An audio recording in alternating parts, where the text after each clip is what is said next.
मित्रांनो, लग्नानंतर होईलच प्रेम या मालिकेच्या आजच्या भागामध्ये आता सर्वजण फार्म हाऊसवर चाललेले असतात. शिवाच्या चेहऱ्यावर अजूनही खूपच अस्वस्थता दिसत असते. ते पाहून काव्या विचारते, पार्थ, अहो मी काय म्हणते, अहो ऑलरेडी 10 मिनिट होऊन गेले आहेत, कधी येणार बरं तुमचं फार्म हाऊस? तेव्हा पार्थ हसतच म्हणतो, हे काय, आता इथून राईट मारला की आलंच आपलं फार्म हाऊस. तेव्हा काव्या हसतच, अच्छा असं आहे का, असं विचारते आणि जीवाकडे पाहते. मग त्यानंतर जीवा म्हणतो, दादा, अरे इथे ना समोर लेफ्टला खूप छान भजी मिळतात, तुम्ही तिघे एक काम करता का, तुम्ही ना मस्तपैकी इथे उतरून आता तिघेही छान भजी खा आणि मग या फार्म हाऊसवर, मी गाडी घेऊन पुढे जातो. त्यावेळी पार्थ विचारतो, तुला वेळ लागले का रे? अरे सकाळी नंदिनीने एवढे मस्त पोहे बनवले होते, तेच खाऊन आपण निघालोत ना सर्वजण. जीवा तू सुद्धा ना काय बोलतो कळतच नाही. मग आता जीवा हसण्याचं नाटक करतो आणि म्हणतो, अरे खरंच खूप छान भजी मिळतात इथे, आणि मला असं म्हणायचं होतं, अरे यार माझ्या बर्थडे साठी आपण फार्म हाऊसवर चाललोय, तर माझ्यासाठी काही सरप्राईज वगैरे, काही गिफ्ट वगैरे आहे की नाही, आणि म्हणूनच म्हणत होतो तुम्ही उतरा, काय ते प्लॅन करा जरा, मी गाडी घेऊन आपला पुढे होतो. तर काव्याने जीवाचा हा डाव बरोबर ओळखलेला असतो, त्यामुळे ती त्याच्याकडे पाहून सारखी हसत असते. मात्र नंदिनी म्हणते, जीवा तुम्हाला काय माहीत, तुमच्यासाठी आम्ही सरप्राईज ठेवला आहे की नाही, गिफ्ट घेतले आहेत की नाही. मग जीवाची बोलतीच बंद होते. तेव्हा काव्या म्हणते, तेच तर, अहो बर्थडे बॉय, अगोदर फार्म हाऊसवर पोहोचा तरी, तुम्हाला माहीत नसेल एवढे गिफ्ट तेथे ठेवलेले असतील. जीवा धक्क्यानेच काव्याकडे पाहतो, तर काव्या हसत त्याच्याकडे पाहत असते. इकडे मानिनी आणि वसू या दोघीही गप्पा मारत असतात. तेव्हा वसू म्हणते, मानिनी अगं आज छान निवांत वेळ मिळालाय तर आराम कर की, मी आता रम्याला कॉल करते आणि तिला विचारते ऑफिसमधून यायला तुला किती वेळ लागणार, नाहीतर आज मीच स्वयंपाक बनवते, किती दिवस झालेत मी किचनमध्ये साधा पाय सुद्धा ठेवला नाहीये. पण मानिनी अजिबात तू उठायचं नाहीस, तू एकदम आराम करायचा. तेव्हा मानिनी म्हणते, ताई अहो मी आरामच करत असते, एवढं काय त्यात, आणि तसंही आज घरी कमीच माणसं आहेत, आता तुम्हीच बघा बरं, पार्थ, नंदिनी, काव्या आणि जीवा हे बाहेरच गेले आहेत, हे जेवायला नाही येत आज घरी, मिथून भाऊजी सुद्धा तिकडेच गेलेत आणि श्रेया सुद्धा कॅम्पवर गेलीये, त्यामुळे इनमीन आपण 4घी जणी. तेव्हा वसू म्हणते, अगो बाई, असं म्हणून ती डोक्याला हात लावते आणि म्हणते, मी विसरूनच गेले होते ग बाई, अगं ही मुलं जीवाचा वाढदिवस सेलिब्रेट करण्यासाठी बाहेर गेली आहेत ना. तेव्हा मानिनी सांगते, आपल्याच फार्म हाऊसवर गेले आहेत. अहो मीच त्यांना म्हटलं, कारण 1 महिन्याचं ते सेलिब्रेशन आपण घरी केलं आणि केवढा मोठा गोंधळ झाला, मग म्हटलं की वाढदिवस सेलिब्रेट करायला तुम्ही 4घच बाहेर जा. वसू म्हणते, हो वाढदिवस सेलिब्रेट करण्यासाठी बाहेर गेलेत खरे, पण त्यांच्या आतमध्ये काय चाललंय हे दिसतंय ना तुला मानिनी. तेव्हा मानिनी आता हसते आणि म्हणते, वसुताई असं बोलू नका ना वसुताई प्लीज, कारण आता सगळं चांगलं होतंय ना, मग असं निगेटिव्ह नका ना बोलू. त्यावेळी वसू म्हणते, मी आणि निगेटिव्ह बोलते असं वाटतं का मानिनी तुला? अगं जे माझ्या डोळ्यांना दिसतं ना तेच मी बोलते. आता हे बघ, काव्याने अजूनही पार्थला नवरा म्हणून ऍक्सेप्ट केलेलं नाहीये. आता त्या दिवशी ती जे काही बोलली ते ओघाओघातच बोलली, हे लक्षात आलंय ना तुझ्या. तेव्हा मानिनी सांगते, अहो वसुताई, कधी कधी ओघात बोलून गेलेल्या गोष्टी सुद्धा प्रत्यक्षात खऱ्या होतात. हा, आपण सर्वजण त्यांना जरा वेळ देऊयात, कारण सगळं काही आता अगदी छान होणार आहे. माझं मन मला सांगते, वाढदिवस त्या 4घांमधलं इक्वेशन नक्कीच बदलून टाकेल बघा. आता हे पहा वसुताई, मी माझ्या मुलांच्या बाबतीत ना पॉझिटिव्ह विचार करणार आहे, आणि तुम्ही सुद्धा तुमच्या मुलीच्या बाबतीत जरा पॉझिटिव्ह विचार करायला सुरुवात करा. मग आता वसू विचारते, म्हणजे मला नाही समजलं. तेव्हा मानिनी सांगते, आपल्या घरी एक जण येणार आहेत, ते रम्यासाठी स्थळ घेऊन येणार, तुम्ही एकदा बोलून बघा. असं आता मानिनी जेव्हा सांगते तेव्हा वसूला खूप राग येतो आणि ती विचारते, झाली का तुमची नाटकं सुरू? अगं का करताय तुम्ही हे सगळं मानिनी ना, मला कळतच नाही, कारण अगोदर विक्रम तिच्यासाठी स्थळ घेऊन आला होता आणि आता तू मागे लागलीयेस. आता रम्याने स्पष्टपणे सांगितलंय ना की तिला लग्न करायचं नाहीये, आणि माझ्या मुलीच्या लग्नाची काळजी करण्यासाठी मी अगदी समर्थ आहे. आता तू ना फक्त तुझ्या मुलांच्या लग्नाची काळजी कर, असं वसू रागातच मानिनीला म्हणते. असं म्हणून ती रागाच्या भरात तडातड तेथून निघून जाते.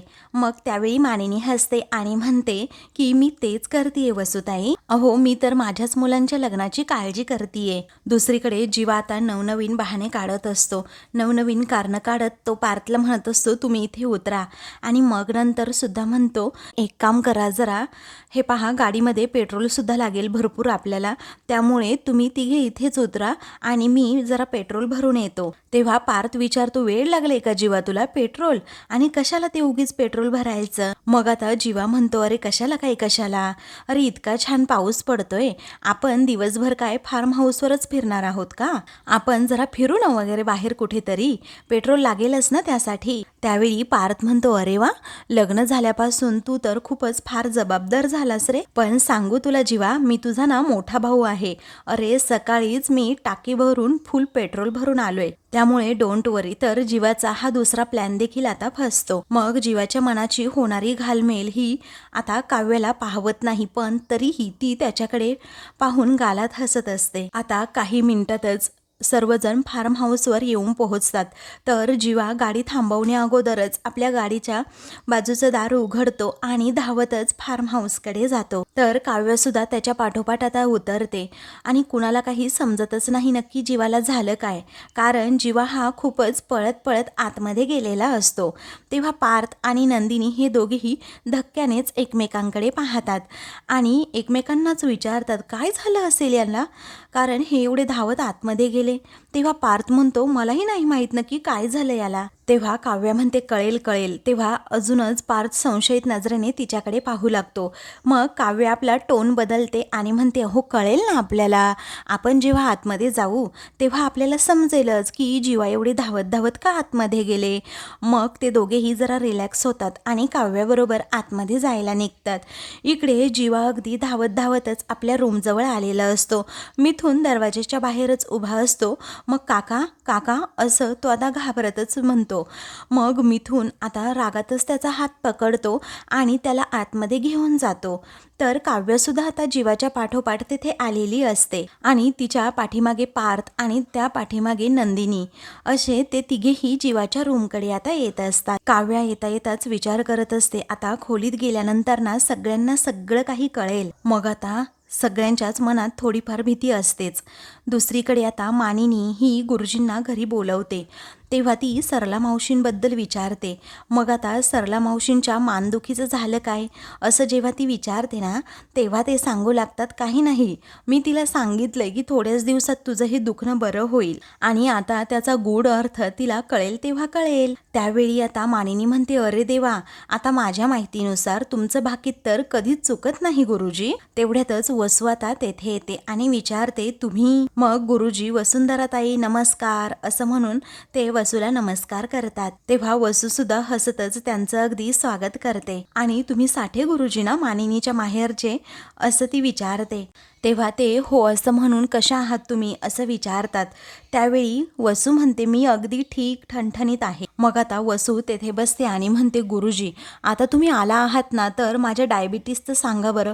अहो इतक्या डॉक्टरांना मी दाखवलंय डायबिटीस बद्दल, तर कुणी सांगतच नाहीये माझा डायबिटीस नक्की कधी बरं होणार ते. मला ना नको झाले हो अगदी खरंच. मग त्यावरती गुरुजी आता हसतात. मग वसू पुन्हा विचारते आज आमच्याकडे सहजच आलात ना तुम्ही. तेव्हा आता मानिनी म्हणते नाही हो वसुताई, मी मगाशी तुम्हाला नाही का सांगितलं आपल्या रम्यासाठी कोणीतरी स्थळ घेऊन येणार आहे. साठे गुरुजी स्थळ घेऊन येणार होते. मग त्यावेळी वसू हसते आणि म्हणते कसं आहे ना गुरुजी, मैंने आता ठरवले तिला ना करिअरवर फोकस करायचंय. लग्न संसार मूल ना यामध्ये तिला अजिबात गुंतायचं नाहीये. नाही म्हणजे काही लोकांना जरा जास्तच घाई झालीये तिच्या लग्नाची असं म्हणून ती हळूच मानिनीकडे पाहत तिलाच टोमणा मारते आणि पुढे ती म्हणते पण मी आई आहे ना तिची, पण जोपर्यंत रम्या सांगत नाही आणि जोपर्यंत मला वाटत नाही तोपर्यंत गोष्टी अजिबात पुढे न्यायच्या नाहीयेत, हो की नाही.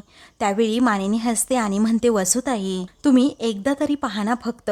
मग वसू तो विषयच टाळते आणि डोक्याला हात लावत म्हणते अगं मानिनी मी विसरलेच बघ, मला आत्ता आठवलं, अगं विक्रमने ना मला त्या तळेगावच्या प्रॉपर्टीचे पेपर पाहायला सांगितले होते, मी जरा आता आलेच, हां सॉरी गुरुजी असं म्हणून वसू हा लग्नाचा विषय इथेच टाळून जायला निघते. आणि मग नंतर गुरुजींना व मानिनीला सांगते कितीही सोन्याचं स्थळ असेल ना तरीही हा विषय इथे नकोच. आणि पुन्हा एकदा सॉरी हा गुरुजी, कारण माझ्यामुळे उगीच तुमची खेपसुद्धा वाया गेली. येते मी असं म्हणून ती तेथून जाते. तेव्हा मानिनी सांगते, माफ करा गुरुजी, कारण वसुताई आहेत ना, त्यांच्या मनाला येईल ते अगदी पटकन बोलून जातात. आता तुम्ही प्लीज मनाला काही गोष्टी लावून घेऊ नका. तेव्हा गुरुजी सांगतात, मानिनी हे बघ, टेन्शन नको घेऊस, कारण कुणाच्या मनात काय आहे ना ते मला अगोदरच कळतं. मी उगीच कशाला वाईट वाटून घेऊ, कारण वसुंधरा हेच बोलणार हे घरात शिरता शिरता मला माहीत होतं.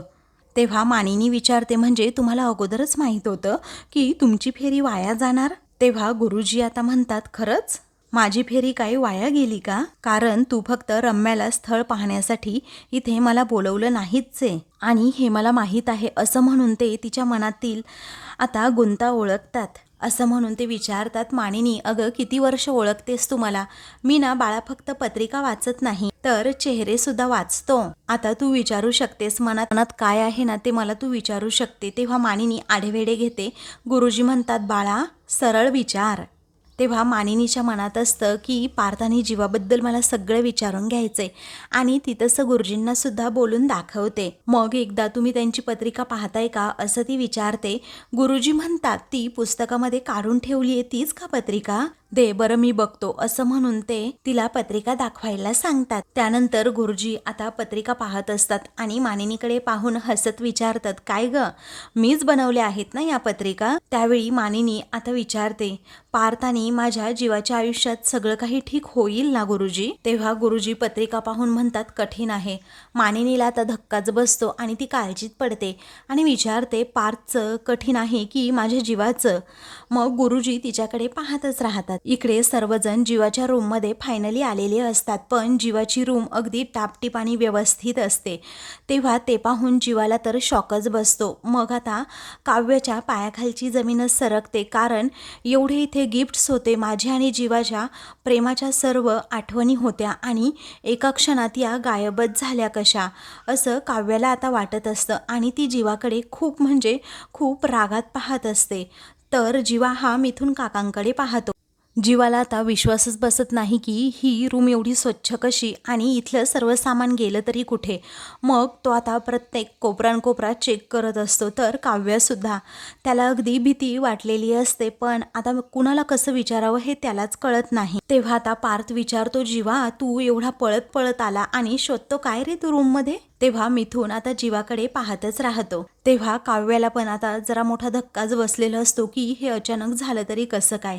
त्यावेळी मिथुन म्हणतो, काय रे बड्डे बॉय, अरे किती घाण होती तुझ्या रूममध्ये. अरे साफ करता करताना अक्षरशः माझ्या नाकी नऊ आले. आय डोंट लाईक धिस असं म्हणून मिथुन त्याचा डायलॉग मारतो. तेव्हा काव्य आणि जीवा एकमेकांकडे आता पाहतच राहतात. जीवाला आता विश्वास बसतच नाही की इथल्या सर्व भेटवस्तू गेल्या तरी कुठे, काव्याचे फोटो गेलेत कुठे, म्हणून तो कोपरा पुन्हा एकदा चेक करू लागतो. मग तो मनातच विचार करू लागतो, इथे माझे आणि काव्याचे फोटोज आणि गिफ्ट होते, हे सगळे गेले तरी कुठे? म्हणजे मिथुन काकाने तर सगळं साफ नसेल ना केलं, असं त्याच्या मनात विचार येतो आणि तो मिथुनकडे पाहतो. तेव्हा मिथुन विचारतो, काय रे जीवा, माझ्याकडे काय पाहतोस तू? तेव्हा जीवा म्हणतो, नाही काही नाही, ते असं म्हणून तो जरा गडबडतो. तेव्हा नंदिनी विचारते, हो जीवा काय शोधताय काय तुम्ही नक्की? आणि मला एक कळत नाही, एवढे धावत तुम्ही कशासाठी आलात इथे? तेव्हा जीवा आता गप्प राहतो, कारण त्यालाच कळत नाही की इथले फोटो वगैरे गेले तरी कुठे. नंतर काव्या पटकन बोलून जाते की या फार्म हाऊसवर शेवटचं कोण आलं होतं. मग पार्थ आता धक्क्यानेच तिच्याकडे पाहतो आणि तिला विचारतो, म्हणजे तुम्हाला म्हणायचंय काय? त्यावेळी काव्या म्हणते, काही नाही, सॉरी हां, पण मला एवढंच म्हणायचं होतं की छान आहे की तुमचं फार्म हाऊस, म्हणजे खूपच छान आहे हां. तेव्हा पार्थ हसतो आणि म्हणतो, ते आहेच आहे, तरीही कुणी याबद्दल काही बोललं नाही, कुणीच याबद्दल काही उल्लेख केला नाही, आणि म्हणून विचारलं की शेवटचं कोण येऊन गेलं होतं इथे. तेव्हा सगळेजण पुन्हा एकदा आश्चर्याने तिच्याकडे पाहतात. तर जीवा सुद्धा अगदी धक्क्यानेच काव्याकडे पाहतो की हा विषय इथे उकरून काढण्याची गरज नाहीये काव्याला. त्यावेळी आता पार्थ म्हणतो, कुणी आलं किंवा नाही आलं ना तरीही जीवा न चुकता इथे येतच असतो, हो की नाही जीवा? मग जीवा आता पार्थकडे पाहतो तर काव्य अजूनच रागात जीवाकडे पाहते. त्यानंतर पार्थ म्हणतो की या फार्म हाऊसचं डिझाईन आणि इंटेरियर सगळं माझ्या जीवाने केलंय, म्हणजे इथे कुठल्या गोष्टी असाव्यात नसाव्यात हे सगळे क्रिएटिव्ह थॉट्स या जीवाचे आहेत. मग धक्क्यानेच काव्या पुन्हा एकदा पार्थकडे पाहते, कारण आता काव्याला मोठा पडलेला प्रश्न असतो की इथले गिफ्ट्स वगैरे गेले कुठे, जीवाने तर गायब केले नसतील ना, म्हणून ती जीवाकडे अगदी डोळे मोठे करूनच पाहत असते. त्यानंतर पार्थ हसतच सर्वांना सांगतो, माझ्या जीवाचं अगदी विशेष प्रेम आहे या फार्म हाऊसवर, आणि मला असं वाटतंय शेवटचं जीवाचं येऊन गेला येते, हो की नाही जीवा. तेव्हा मिथून जीवाकडे हसतच पाहतो. त्यावेळी जीवाला काय उत्तर द्यावं कळत नाही, कारण काव्या आणि तोच शेवटचे येऊन इथे गेलेले असतात. त्यानंतर काव्या आडूनच आता प्रश्न विचारते, म्हणजे त्यानंतर इथे कुणीच येऊन गेलेलं नाहीये. मग मिथून म्हणतो, अरे कसं काय कोण येणार, कारण तुमच्या लग्नामुळे इथे यायला काही चान्सच मिळाला नाही. नशीब आज आमच्या कबरूजवांचा वाढदिवस आहे आणि म्हणूनच संधी मिळाली आम्हाला. आता बाय द वे मला सांगा, तुमच्या दोघींनाही हे देशमुख फार्म हाऊस आवडलं की नाही. तेव्हा नंदिनी म्हणते, खूप म्हणजे खूप आवडलं, खूप छान आहे. मग त्यावेळी नंदिनी जीवाचं कौतुक करत म्हणते, जीवा खूपच छान डिझाईन केलं हा तुम्ही फार्म हाऊसचं. तेव्हा आता पार्थ म्हणतो, टॅलेंटेड आहे माझा भाऊ आणि मी सुद्धा. हा मग मिथून म्हणतो, सगळ्यांच्या ना अगोदर मी टॅलेंटेड आहे. पार्थ विचारतो, कसं काय. मग आता मिथून सांगतो, कसं काय म्हणजे, अरे तुमच्या अगोदर मी येऊन सगळी इथे तयारी केली. मग पार्थ हसतच म्हणतो, आय लाईक दिस. त्यानंतर मिथून आता नंदिनीला म्हणतो, चला नंदिनी मॅडम, मी तुम्हाला अख्ख्या फार्म हाऊसची आता सफर करतो. वर गच्ची आहे आणि गच्चीच्या शेजारी ना खूप छान गार्डन आहे, ते गार्डनसुद्धा तुम्हाला दाखवतो. असं म्हणून आता मिथून लगेचच पार्थ आणि नंदिनीला घेऊन तेथून जातो. तर काव्या आणि जीवा तेथेच थांबतात. ते दोघेही आता एकमेकांकडे रागातच पाहतात. तेव्हा जीवासुद्धा तेथून निघालेला असतो, तर काव्या त्याचा हात पकडते. मग आता ती त्याला जाब विचारू लागते, कुठे आहे सगळं, आपले गिफ्ट्स, आपले फोटोज, आपल्या आठवणी कुठे आहे जीवा सगळं. मग आता जीवा तिच्यावर ओरडतो आणि हळू बोल ना, कुणीतरी ऐकेल असं म्हणतो. तेव्हा काव्य म्हणते, मला नाही फरक पडत, ऐकू देत ना. अरे माझा प्लॅनच तो होता, मी काहीही न सांगता सगळ्यांना सगळं काही कळेल, पण हे गेलं कुठे सगळं. तेव्हा जीवा म्हणतो, मला माहित नाहीये, सांगितलं ना तुला एकदा. तेव्हा काव्य म्हणते, माहित नाही कसं रे, अरे धावत पळत गाडीतून उतरून इथे आलास तू कशासाठी, तर हे सगळं लपवायला ना. तेव्हा जीवा म्हणतो, आलो मी इकडे, पण मागोमाग आलात ना तुम्ही पण. हे बघ, तू माझ्यावर विश्वास ठेव किंवा नको ठेवूस, पण हे सगळं अचानक कुठे गायब झालं ना हेच मला माहित नाहीये. असं म्हणून तो जायला निघतो. तर काव्याला आता त्याचा अजूनच राग येतो. ती त्याच्या पाठीमागे पळते. दुसरीकडे गुरुजी मानिनीला सांगतात, जीवाचं मन तेव्हाच थाऱ्यावर येईल जेव्हा तो त्याच्या मनातील दुःखाचं काव्य हे सर्वांसमोर बोलून दाखवेल, आणि तेव्हाच सुटेल हा गुंता. तेव्हा मानिनी आता विचार करते, जीवाच्या मनातील दुःखाचं काव्य म्हणजे असं काय नक्की मोठं दुःख आहे त्याला ना कळतच नाही. तेव्हा आता गुरुजी म्हणतात, कळेलच, जिला कळायचंय ना तिलाच ते कळेल. जिने त्याचा हात धरलाय ना तीच त्याच्या दुःखाचं काव्य अगदी क्षणात दूर करेल आणि मनात आनंदाचं बीज सुद्धा पेरेल. तेव्हा मानिनी म्हणते, म्हणजे नंदिनी ना. जीवाबद्दल खूप काही गोष्टी ते सांगू लागतात की जीवाच्या मनात एक तुकडा आहे, तो तुकडा त्याचं मन फिरवतोय आणि काहीही झालं ना तरीही तो तुकडा स्वतःच्या हक्काचं काहीही सोडत नाही. तो तुकडा सगळ्याचे तुकडे सुद्धा करू शकतो आणि मनात आलं तर सगळे तुकडे एकत्र जोडूही शकतो. मग आता मानिनीलाच प्रश्न पडतो, नक्की काय चाललंय, काय म्हणतायत काय गुरुजी. ती विचारते, हा तुकडा नक्की आहे तरी कोण, म्हणजे माझ्या घरातलंच कुणी आहे का. तेव्हा गुरुजी म्हणतात, हे अटळ आहे, हे सांगून बदलता येणार नाही मानिनी. आता तुझी घालमेल दूर करणं हा माझा धर्म आहे, बाकी सगळ्यावर लक्ष ठेवणं हे फक्त तुझं कर्तव्य आहे. पण निश्चिंत राहा, तो तुकडा जेवढा लहरी आहे ना तितकाच हळवा सुद्धा आहे, बेफिकीर आहे, परंतु आपल्या माणसांची फिकीरही करतो, स्वतःच्या हक्काचं कधीही सोडत नाही. पण जे आपलं नाहीये तिला हे समजेल ना तेव्हा ते धरून सुद्धा तो ठेवणार नाही. मी आता जे सांगतोय ना बाळा मानेनी, ते तुला पुढे कळेलच, पण एक लक्षात ठेव, तो तुकडा आपल्या जागी जाऊन जरा फिक्स बसला तर सगळं काही कोडं क्षणातच सुटेल. तेव्हा मानिनी म्हणते, हरकत नाही गुरुजी, तुम्ही म्हणताय तसं, फक्त हे कोडं आहे ना ते एकदाच सुटू देत.